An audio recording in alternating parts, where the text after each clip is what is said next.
Nagbigay ng update ang PBB winner na si Slater Young tungkol nga sa nangyaring earthquake sa Cebu.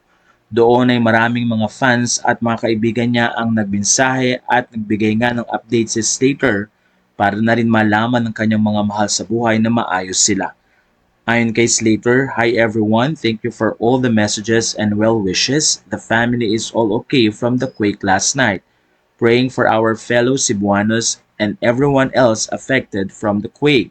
Doon ay pinakita rin niya ang ilan sa mga pangangailangan at kailangang i-check ng mga taong napinsala ng lindol. Ayon sa kanya, kailangan ng quick things to check after the earthquake. Check for gas leaks. If you smell gas, get out and call for help.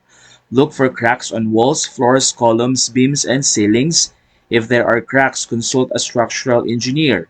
Make sure doors and windows still open properly. Watch out for leaning walls or posts. Turn off electricity if you see sparks or damaged wires. Check water lines for leaks. Take photos of any damage for insurance or repairs. Doon ay pinakita rin ni Slater ang ilan sa mga proyektong kanyang ginagawa at doon ay nagbigay siya ng update na maayos naman ang mga ito. For those asking about our projects, thank you for your concern. Initial assessment is no major issues but our engineers and safety team are doing more checks to make sure.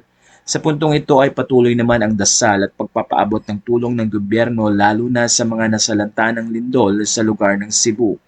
Naka-red alert na rin ang lugar at patuloy na nagkakaroon ng rescue operations para na rin sa mga taong natrap sa mga gumuhong building or mga tahanan.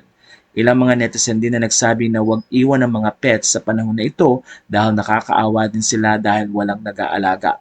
Umaasa naman ang mga netizen at pati na rin ang mga taga Cebu na maayos na maibabalik ang kalagayan nila at patuloy ng pag-iingat ang ipinapaabot para sa lahat.